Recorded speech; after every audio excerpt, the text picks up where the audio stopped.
दोस्तों नमस्कार। स्वागत है एक बार आप सभी का मेरे चैनल में। दोस्तों आज की वीडियो में हम बात करने वाले हैं हाइरल यूपीएस का जो एचएमआई है उसका जो कंट्रोलिंग और मॉनिटरिंग के बारे में, उसमें क्या क्या पैरामीटर्स होते हैं। दोस्तों पिछले वीडियो में हमने हाइरल यूपीएस का हार्डवेयर और उसके सारे पार्ट्स के बारे में जानकारी दी थी। तो दोस्तों इस वीडियो में हम बात करेंगे हाइरल यूपीएस के कंट्रोलिंग यानी कि एचएमआई के पैरामीटर, सिस्टम और यूपीएस के कॉमन फॉल्ट्स के ट्रबल शूटिंग के बारे में कि अगर कोई अलार्म या फॉल्ट आता है तो इसमें क्या प्रॉब्लम हो सकता है और उसका क्या सलूशन होगा, क्या क्या उसके लिए चेक करेंगे। तो दोस्तों वीडियो को पूरा ज़रूर देखें। तो दोस्तों हाइरल यूपीएस कंट्रोलर यानी एचएमआई एक एलसीडी डिस्प्ले यानी कि एलसीडी प्रोवाइड किया गया रहता है इसमें, जिसके अंदर सारे पैरामीटर्स, अलार्म, फॉल्ट और बहुत सारे डाटा जो होते हैं इन्वॉल्व होते हैं यानी सेव रहते हैं उसमें। तो दोस्तों बात करते हैं हाइरल यूपीएस के कंट्रोलर के की के बारे में, यानी कि दोस्तों उसको ये एचएमआई के ऊपर जो की होता है वो सारे की का क्या क्या फंक्शन होता है, किसका क्या काम होता है, उसके बारे में बात करते हैं पहले। तो दोस्तों इसमें टोटल 3 टाइप के की होता है। पहला होता है स्टार्ट स्टॉप के लिए, एक जो रेड कलर का बटन आपको दिख रहा होगा, ये स्टार्ट स्टॉप के लिए होता है। ये 3 सेकंड होल्ड करने पे स्टार्ट हो जाएगा। तो अगर दोबारा फिर 3 सेकंड दबा के इसको होल्ड करेंगे तो यूपीएस जो हमारा स्टार्ट हो जाता है। तो दोस्तों जो दूसरा होता है वो एंटर की होता है। जो स्टार्ट स्टॉप की के नीचे वाला जो होता है वो होता है हमारा एंटर की। जब हमें किसी मेनू के अंदर जाना रहता है तो हम इंटर की दबा के फिर उस मेनू के अंदर जाते हैं तो उसके सारे पैरामीटर्स खुलते हैं। तो दोस्तों उसके लेफ्ट साइड में होता है स्क्रॉल की। स्क्रॉल की हमारे 4 की होते हैं, इसमें एक अप का, एक डाउन का, एक लेफ्ट, एक राइट का होता है। तो दोस्तों अप डाउन वाले जो होते हैं वो मेनू अप डाउन करने के लिए या फिर मेनू के अंदर एंटर करने के बाद जो सब मेनू आते हैं छोटे, उसके अंदर के मेनू उसको अप या डाउन करने के लिए होते हैं। और जो लेफ़्ट साइड में जो की है वो उसको मेनू की बोलते हैं। जब हम किसी या मेनू की या बैक की होता है, इसके द्वारा जब हम किसी मेनू में गए रहते हैं तो बैक जाने के लिए इसका यूज़ करते हैं। और दोस्तों जो राइट वाली की है उसका यूज़ करते हैं जब हम कोई पैरामीटर की वैल्यू चेंज करना रहता है तो नेक्स्ट डिजिट या नेक्स्ट पैरामीटर पर जाने के लिए हम ये राइट वाली की का यूज़ करते हैं।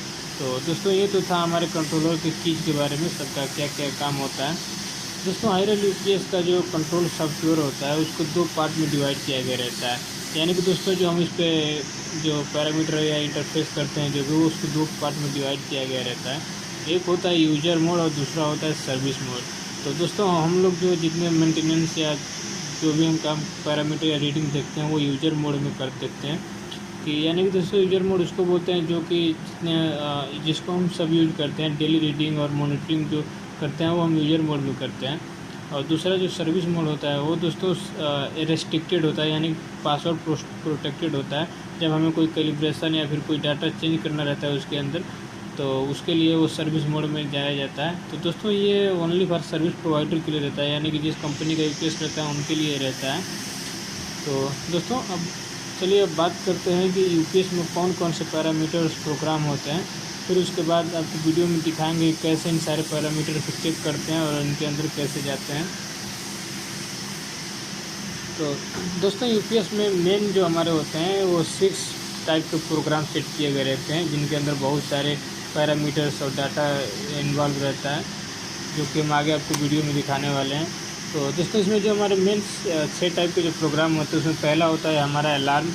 तो दोस्तों अलार्म जो होता है इसमें सभी प्रकार के अलार्म को इन्वॉल्व किया गया रहता है, यानी कि जो भी हमारा अलार्म आता है वो हमारे अलार्म वाले उस मेनू में शो करता है। इसको एक एलसीडी पे आता है, जब कोई अलार्म आता है तो हमारा एलसीडी में प्रिंट हो जाता है, दिखने लगता है।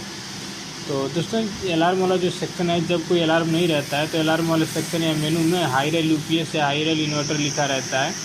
और जब कोई अलार्म आता है तो वहाँ पे जो अलार्म आता है उसको लिख देता है। और दूसरा जो होता है दोस्तों प्रोग्राम या दूसरा जो मेनू होता है वो होता है मीटरिंग का।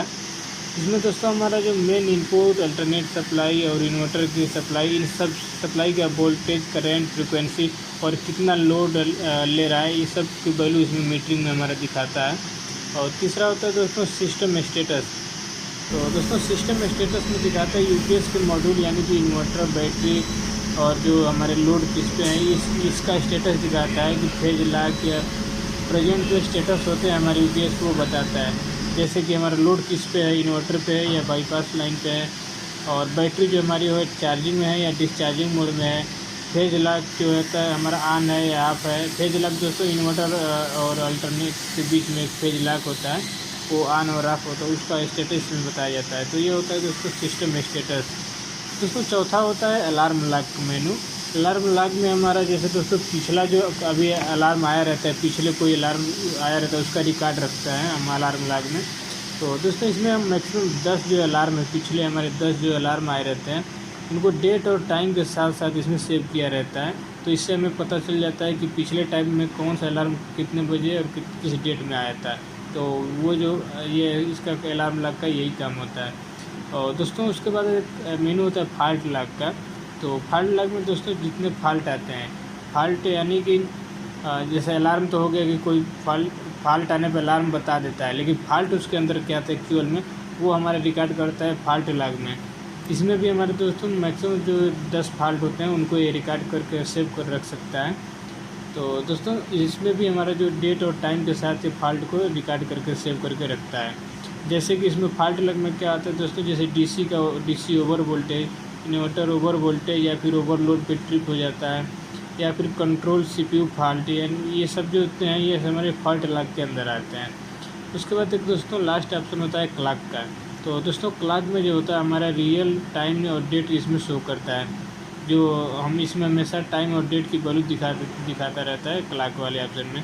बाकी दोस्तों इसके अलावा जितने सारे पैरामीटर्स होते हैं या कैलिब्रेशन या फिर कोई सेटिंग चेंज करना रहता है वो हमारे सर्विस मोड में अवेलेबल होता है, जिसको ओनली सर्विस प्रोवाइडर ही चेक कर पाता है, पासवर्ड इसको यूज करना पड़ता है। तो चलिए दोस्तों अब कंट्रोलर का वीडियो दिखाते हैं और इसके सारे प्रोग्राम को बताते हैं कि कैसे हम इसके सारे प्रोग्राम और रीडिंग्स को चेक करते हैं और कैसे इसके अलग अलग मेनू में हम जाते हैं। दोस्तों इस वीडियो को दिखाने के बाद तब आपको हम बताएंगे कि इसमें कौन कौन से अलार्म आते हैं, कौन कौन से फॉल्ट्स आते हैं और उनको उसका रीज़न क्या हो सकता है और उसका सोल्यूशन क्या होता है, क्या क्या हम चेक करेंगे अगर कोई अलार्म आता है। तो उसके पहले चलिए हम आपको कंट्रोलर का वीडियो दिखाते हैं। तो दोस्तों इसमें देख सकते हैं ये स्टार्ट और स्टॉप का बटन रहता है और ये हमारा मेनू का है, इंटर का है। इसको देखिए हम इंटर करेंगे, ये अपना प्रेजेंट डाटा दिखाता है, इनपुट डीसी कितना है और ये कितना लोड है ये यहाँ पे शो कर रहा है। चलिए ये इन्वर्टर का लोड हो गया, ये अल्टरनेटिव का यहाँ सप्लाई इतना आ रहा है, अल्टरनेटिव को लोड नहीं है इसलिए यहाँ पे 0 0 दिखा रहा है। और ये फ्रीक्वेंसी अल्टरनेटिव का, जब ये अल्टरनेटिव पे लोड अगर रहता है तो यहाँ पे लोड दिखाना शुरू कर देता है। बाकी अल्टरनेटिव हेल्दी है, आप यहाँ पे देख सकते हैं। तो अल्टरनेटिव की सप्लाई ये शो कर रहा है और ये हमारा लोड है जो है 2.1 एम्पियर का लोड जो इस लाइन पे आ रहा है वो यहाँ पे शो कर रहा है। ये हो गया। चलिए दोस्तों ये हमारा मीटरिंग हो गया। मीटरिंग में अभी देखिए क्या क्या दिखा रहा है। मीटरिंग में यहाँ पे देख सकते हैं इंटर, इनपुट डीसी ये सब इसी में आ रहा है। ये चलिए एक बार बैक करते हैं। तो मीटरिंग हो गया। तो सिस्टम स्टेटस में देखिए क्या दिखा रहा है। देखिए इसमें लॉक ऑन है, मोड है ये मास्टर का, मास्टर सिलेक्शन मोड होता है वो दिखा रहा है। System configuration stand alone, load on, load यानी किस पे लोड है, इन्वर्टर पे भी ये लोड दिखा रहा है इस पर, तो ये दिखा रहा है इसमें। तो ये हो गया इसमें। चलिए बैक पे जाते हैं। ये सिस्टम स्टेटस का था। अभी ये फॉल्ट लॉग है दोस्तों। फॉल्ट लॉग में देखिए ये फॉल्ट लॉग में दिखाता था कि क्या क्या फॉल्ट आया है उसका ये रिकॉर्ड रखता है। तो दोस्तों अब इसमें 10 रिकॉर्ड हो जाए, जब पिछला 10 फॉल्ट आया होगा इसका रिकॉर्ड टाइम और डेट के साथ इसमें रखा रहता है। तो देखिए ये हो गया लॉग 1, ये डीसी ओवर वोल्टेज का फॉल्ट आया है इस 19/3/22 को, तो इतने टाइम पे तो ये दिखा रहा है। उसके लॉग 2 में डीसी ओवर वोल्टेज का ये दिखा रहा है। और एंड डिस्चार्ज यानी बैटरी जब एकदम ख़त्म होने वाला रहता है उसका ये फॉल्ट था, ये भी दिखा रहा है 20/12/21 का है। और ये एंड डिस्चार्ज का ही है। ये हमारा साइड 2 है, ये इन्वर्टर ट्रिपिंग का रहता है साइड 2, ये भी इन्वर्टर ट्रिपिंग का ही है। ये साइड 1 है, ये अलग अलग देख सकते हैं इसमें फॉल्ट। तो दोस्तों इसमें मैक्सिमम जो होता है वो 10 रहता है। चलिए ये हो गया। अभी चलते हैं अलार्म लॉग में। अलार्म लॉग दोस्तों कि इसमें जो अलार्म वगैरह आता है उसका रिकॉर्ड रखा रहता है, 10 तो पिछला जो 10 रिकॉर्ड रहता है अलार्म का वो इसमें रहता है। चलिए इसमें एंटर करते हैं। यहाँ से देख सकते हैं अल्टरनेटिव अंडर वोल्टेज का अलार्म आया था 21 तारीख को, उसका रिकॉर्ड रखा है। उसके बाद दूसरा में भी अल्टरनेटिव का, ये तीसरे में भी अल्टरनेटिव का, 4 5वें में भी लो बैटरी का है 20 तारीख को। छठे में देखिए इन्वर्टर डिस्चार्जिंग का, यानी बैटरी डिस्चार्जिंग का है ये। उसके बाद स्टैटिक स्विच अल्टरनेटिव, ये स्टैटिक स्विच जो था अल्टरनेटिव पे सेलेक्ट किया था उसका अलार्म आया है 20 तारीख को। उसका इन्वर्टर अंडर वोल्टेज, लो बैटरी, इन्वर्टर डिस्चार्जिंग। तो दोस्तों ये सब है इसमें। चलिए बैठ जाते हैं। तो ये अलार्म लॉक था। अब चलते हैं क्लॉक में। तो दोस्तों इसमें टाइम और डेट का हमारा रहता है मेनू, टाइम और डेट दिखाता है। देखिए सिस्टम का डेट, आज का डेट दिखा रहा है इसमें 24/12। यह टाइम इसमें दिखाता है। टाइम हम इसमें चाहेंगे तो सेट चेंज कर सकते हैं।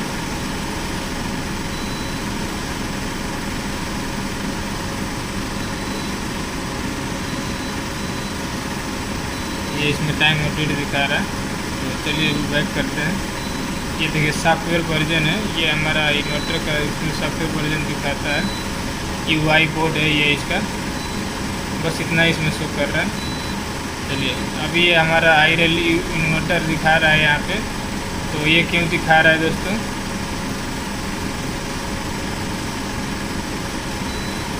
उसके बाद मीटरिंग। तो दोस्तों आपने वीडियो में देखा कि कैसे हमने सारे पैरामीटर्स को अलग अलग बताया कि किस में से कौन सा सेक्शन में कौन सा पैरामीटर आता है। और तो चलिए अब आपको बताते हैं कि इसमें अलार्म आता है तो उसका क्या रीज़न हो सकता है और उसमें हमें क्या एक्शन लेना है, क्या क्या चेक करना है। तो दोस्तों आपको वीडियो में सामने इसमें 3 कॉलम दिखाई दे रहे होंगे। पहले वाले कॉलम में अलार्म है कि क्या अलार्म आ रहा है, दूसरे वाले कॉलम में उसका रीज़न है कि क्या कारण हो सकता है इस अलार्म आने का या फॉल्ट आने का, और तीसरे वाले जो सेक्शन तीसरा कॉलम है उसमें हमारा एक्शन है, यानी कि हमें क्या चेक करना है, क्या एक्शन लेना है अगर ऐसा प्रॉब्लम आता है तो दोस्तों इसमें सबसे पहले आपने दिखाई दे रहा होगा इनपुट अंडर वोल्टेज, यानी कि जो हमारा मेन इनपुट आता है वो अगर हमारा जो नॉर्मल वोल्टेज से अगर कम आ रहा है तो उसका अगर अलार्म आता है तो उसमें क्या रीज़न हो सकता है। तो दोस्तों इसके तो रीज़न हो सकते हैं मेन हमारा जो इनपुट सप्लाई जहाँ से आ रहा है वो हमारा फेल हो सकता है या फिर कैलिब्रेशन एरर हो सकता है। तो अगर ऐसा होता है तो हमें क्या चेक करना रहता है। तो दोस्तों इसके लिए हमें चेक करना कि मेन हमारा जो सप्लाई आ रहा है वहाँ पे हम उसको मल्टीमीटर से उसको चेक करते हैं कि एक्चुअल में कितना सप्लाई आ रहा है। और अगर एक बार दोस्तों जो जनरली नॉर्मल जितने भी अलार्म आते हैं तो ज़्यादातर नॉर्मल अलार्म जो होते हैं पावर UPS को रीसेट करने से, यानी पावर ऑफ और ऑन करने के बाद ज़्यादातर रीसेट हो जाते हैं अलार्म। अगर ऐसा नहीं होता है तो एक बार मल्टीमीटर से चेक करने के बाद अगर फिर भी वोल्टेज डाउन हो रहा है तो फीडर में हम सप्लाई चेक करेंगे, वहाँ से सही करेंगे।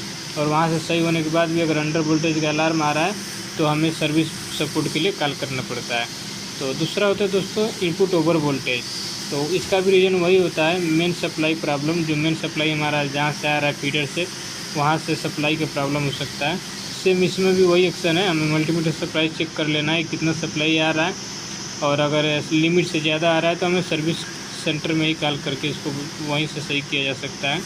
इसका जो स्टेप डाउन ट्रांसफार्मर होता है वो उसमें प्रॉब्लम ज़्यादातर इसमें आ सकता है, इनपुट जो ओवर वोल्टेज का। दोस्तों उसके बाद होता है बैटरी डिस्चार्जिंग का अलार्म आता है तो या फॉल्ट रहता है तो इसमें क्या क्या फॉल्ट हो सकते हैं।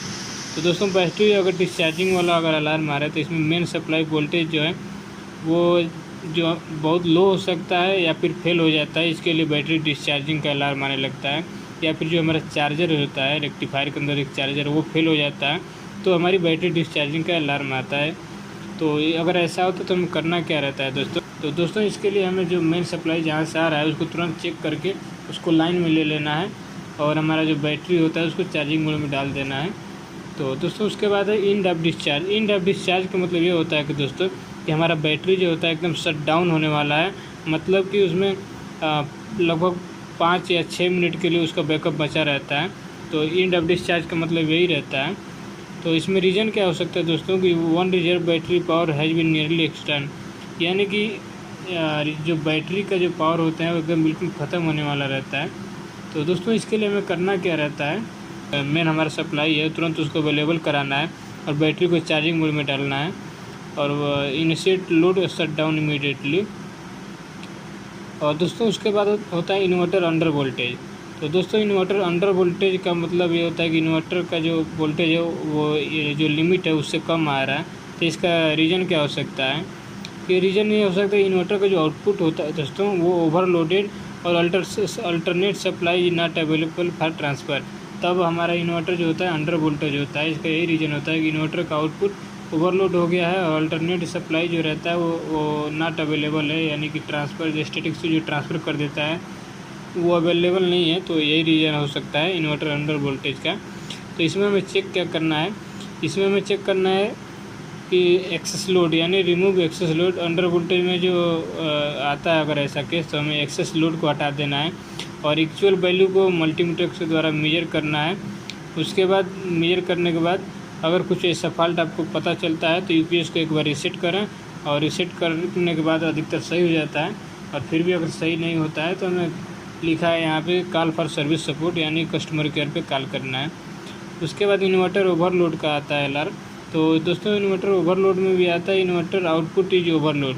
इसमें दिखा रहा है कि इन्वर्टर का जो आउटपुट होता है वो ओवरलोड हो जाता है और अल्टरनेट सप्लाई नॉट अवेलेबल, यानी कि इन्वर्टर अगर अंडर वोल्टेज या ओवर वोल्टेज दोस्तों दोनों में से कोई भी अलार्म आता है तो इन दोनों का सेम फॉल्ट हो सकता है कि इन्वर्टर का आउटपुट सप्लाई ओवरलोडेड हो गया है, यानी कि उस पर लोड ज़्यादा आ गया है और फिर जो अल्टरनेट सप्लाई है वो अवेलेबल नहीं है। चलो दोस्तों आगे इसमें है कि alternate supply under voltage. Alternate supply यानी जो हमारा बाईपास सप्लाई आता है अल्टरनेट, वो अगर वो अंडर वोल्टेज आता है तो उसमें क्या रीज़न क्या हो सकते हैं उसके? तो दोस्तों अल्टरनेट सप्लाई प्रॉब्लम यानी कि फीडर से जहाँ पर अल्टरनेट सप्लाई आ रहा है उसका प्रॉब्लम हो सकता है कि वहीं से कम आ रहा, या फिर ऑक्सिलरी मॉड्यूल में यानी कि जो ऑक्सिलरी लाइन में हमारा स्टेबलाइजर लगा रहता है उसका प्रॉब्लम हो सकता है। तो दोस्तों अगर ये अल्टरनेट सप्लाई अंडर वोल्टेज आता है तो इसका रीज़न यही होता है कि हमारे फीडर से जो अल्टरनेट सप्लाई आ रहा है उसमें प्रॉब्लम है या फिर स्टेबलाइजर का प्रॉब्लम है। तो दोस्तों अगर हमारा फीडर से सप्लाई आता है उसको तो हम चेक करके उसको सही कर सकते हैं, लेकिन अगर स्टेबलाइजर का प्रॉब्लम आता है तो उसका हम आउटपुट एक बार मल्टीमीटर से चेक करके कंफर्म कर लें और अगर फिर भी सही नहीं हो रहा है तो हमें कस्टमर केयर को कॉल करके बताना है। तो दोस्तों उसके बाद आता है अल्टरनेट सप्लाई ओवर वोल्टेज, यानी दोस्तों अल्टरनेट सप्लाई अंडर वोल्टेज और ओवर वोल्टेज दोनों में कोई भी आए तो सेम प्रॉब्लम हो सकता है, सेम रीज़न हो सकता है। दोस्तों उसके बाद अलार्म है कि alternate supply frequency out of limit. तो दोस्तों बहुत ज़्यादा इसका बार अलार्म आता है कि अल्टरनेट सप्लाई का जो फ्रीक्वेंसी है वो आउट ऑफ लिमिट हो गया है।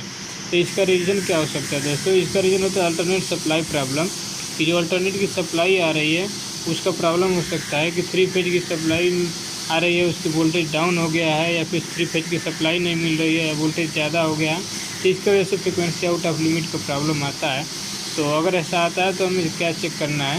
इसमें पहला करना है कि the condition persist check the acceptable frequency range for your load default setting. जो यानी कि दोस्तों यूपीएस में हमारा जो सेटिंग किया गया रहता है फ्रीक्वेंसी सेटिंग वो 50 हर्ट्ज प्लस 2% का इसमें रहता है, ज़्यादा कम हो सकता है। तो यूपीएस में हम पहले सेटिंग चेंज करें, सेटिंग करेक्ट है कि नहीं है। तो अगर सेटिंग हमारे करेक्ट है उसके हिसाब से अगर फ्रीक्वेंसी आउट ऑफ रेंज है तो दोस्तों इसमें भी हम यूपीएस को रीसेट करने से इसका भी प्रॉब्लम सॉल्व हो जाता है। तो अगर ऐसा नहीं होता है तो इसमें फ्रीक्वेंसी का रेंज जो है हमें चेंज करना पड़ सकता है। दोस्तों उसके बाद आता है static switch transfer to alternate, यानी कि जो हमारा स्टैटिक स्विच लगा होता है दोस्तों भी यूपीएस में कुछ प्रॉब्लम आने पे जो अल्टरनेट सप्लाई को सिलेक्ट करता है, अगर वो ऐसा हो जाता है अल्टरनेट को सिलेक्ट कर लेता है तो उसका रीज़न क्या हो सकता है? इन्वर्टर ओवरलोड हो गया है, या फिर इन्वर्टर ट्रिप हो गया है, या फिर manual transfer has been initiated, यानी मैनुअल ट्रांसफ़र एक स्विच होता है वो एक्ट हो गया है। तो 3 रीज़न हो सकते हैं इसके, तभी हमारा जो होता है स्टैटिक स्विच वो अल्टरनेट को सिलेक्ट ट्रांसफ़र हो गया। तो दोस्तों अगर ऐसा आता है तो हमें क्या करना है कि हमें एक्सेस लोड यानी कि जो लोड है उसको हटाना है। उसके बाद चेक फॉल्ट लॉग, हमें जो कंट्रोलर है उसमें फॉल्ट लॉग में जाना है, देखना है कि फॉल्ट क्या दिख रहा है। जो मैनुअल ट्रांसफ़र होता है उसके बाद मैनुअल ट्रांसफ़र को नॉर्मल कर देना है, इन्वर्टर की तरफ डाल देना है, उसके बाद फिर से यूपीएस को रीसेट कर देना है तो सही हो जाएगा। तो दोस्तों उसके बाद आता है बहुत अलार्म आता है एमसीबी ट्रिप का या सीबीए या सीबीएम, ये सब सर्किट ब्रेकर होते हैं, फैन फेलर का, कंट्रोल ट्रांसफार्मर फेलर का, या फिर अलग अलग आते हैं। तो इनका ये तो इसके अगर ऐसा आता है तो हाई रेल से हमें संपर्क करना पड़ता है। अगर फैन फेलर आता है तो उसके लिए हम नया फ़ैन ही डालना पड़ेगा। कंट्रोल ट्रांसफार्मर फेलर आता है तो हमें नया ट्रांसफार्मर डालना पड़ेगा। तो इसका कोई दूसरा उपाय नहीं रहता है, इसमें हमें रिप्लेस करना ही पड़ सकता है। तो दोस्तों चलिए अगला आगे देखते हैं। दोस्तों इसमें आगे जो अलार्म होते हैं वो आता है डीसी ओवर वोल्टेज का। तो दोस्तों डीसी ओवर वोल्टेज, डीसी जो हमारा आता है रेक्टिफायर से आता है। तो अगर डीसी ओवर वोल्टेज आता है तो इसमें रेक्टिफायर का प्रॉब्लम हो सकता है। तो अगर या फिर कैलिब्रेशन एरर दोस्तों अधिकतर दिया रहता है, लेकिन ये ज़्यादा होता नहीं है। तो अगर डीसी ओवर वोल्टेज आता है तो इसका रेक्टिफायर कंट्रोल प्रॉब्लम हो सकता है, रेक्टिफायर सही से काम नहीं कर रहा है। तो इसमें हमें कॉल फॉर सर्विस सपोर्ट करना है, और नहीं तो उसके मतलब एक ही काम होगा कि रेक्टिफायर को चेंज करना पड़ेगा। तो दोस्तों उसके बाद आता है इन्वर्टर ओवर वोल्टेज। इन्वर्टर यानी कि जो डीसी से फिर एसी में कन्वर्ट करता है, अगर वो ओवर वोल्टेज आता है तो इसका प्रॉब्लम हो सकता है कि इन्वर्टर कंट्रोल प्रॉब्लम, इन्वर्टर का जो कंट्रोलिंग है वो आउटपुट जो है वो सही नहीं दे रहा है, या फिर कंट्रोलिंग सही नहीं है। तो ये अगर इसका प्रॉब्लम है तो इसमें भी मल्टीमीटर से एक बार इसका प्रॉपर चेक करना है वैल्यू कितना दिखा रहा है, और अगर गलत वैल्यू दिखा रहा है तो इसमें भी इन्वर्टर को हमें सर्विस सपोर्ट के लिए कॉल करना है। वो आके हमें इन्वर्टर इसमें सही करेगा या फिर रिप्लेस करेगा। उसके बाद दोस्तों आता है इन्वर्टर ओवरलोड पे अगर ट्रिप करता है, अगर ऐसा अलार्म आता है तो उसमें क्या प्रॉब्लम हो सकता है कि इसमें जो इन्वर्टर का आउटपुट होता है वो ओवरलोडेड हो जाता है, और इसके लिए अगर ओवरलोड होने के बाद अल्टरनेट सप्लाई नहीं रहता है तो अब ये प्रॉब्लम आता है, इन्वर्टर ओवरलोड पे ट्रिप कर जाता है। क्योंकि दोस्तों अल्टरनेट सप्लाई इसीलिए दिया गया रहता है कि जब यूपीएस में कोई प्रॉब्लम आए तो अल्टरनेट पे चला जाए, लेकिन जब हम अल्टरनेट सप्लाई प्रोवाइड नहीं किए रहते हैं तो ओवरलोड की वजह से तुरंत इन्वर्टर ट्रिप कर जाता है। तो अगर ऐसा आता है तो हमें लोड को हटाना है। लोड हटाने के बाद थोड़ी देर बाद उसका लोड को वैल्यू चेक करना है। चेक करने के बाद इन्वर्टर को रीसेट करने के बाद फिर नॉर्मल कर देंगे तो ये अलार्म हट जाता है। अगर फिर भी नहीं हटता है तो वही सेम पोजीशन इसका भी है, कॉल फॉर सर्विस सपोर्ट। उसके बाद दोस्तों आता है इन्वर्टर लिम्ब 1 या लिम्ब 2 फॉल्ट ट्रिप। तो दोस्तों ये लिम्ब 1 और लिम्ब फॉल्ट ट्रिप का मतलब होता है कि जो इसमें अगर ऐसा आता है तो इसका मतलब ये होता है कि इन्वर्टर जो आउटपुट जो होता है वो सेवरली ओवरलोड, यानी सेवरली का मतलब होता है कि बार बार, यानी कई बार अगर ओवरलोड आता है तो इसका और अल्टरनेट सप्लाई नहीं रहता है इसके लिए, तब ऐसा अलार्म आता है इन्वर्टर लिम्ब और लिम्ब 2 फॉल्ट का। लिम्ब का मतलब होता है दोस्तों कि इन्वर्टर की वैल्यू का बढ़ना या घट जाना। तो अगर ऐसा आता है तो check the load side for overload, short circuit या रिमूव फॉल्ट। इसमें कहीं शॉर्ट सर्किट हो सकता है, और तो इसके लिए लोड हटा के एक बार चेक करना है शॉर्ट सर्किट नहीं है ना। अगर शॉर्ट सर्किट होता है, शॉर्ट सर्किट को रिमूव करना है और फॉल्ट को हटा देना है। उसके बाद फिर स्टार्टिंग रीसेट करना है इन्वर्टर को। उसके बाद अगर ऐसा फिर भी नहीं होता है तो कॉल फॉर सर्विस सपोर्ट है, इसके लिए भी सर्विस सपोर्ट को कॉल करना पड़ रहा है। उसके बाद अलार्म होता है दोस्तों सीपीयू फॉल्ट का।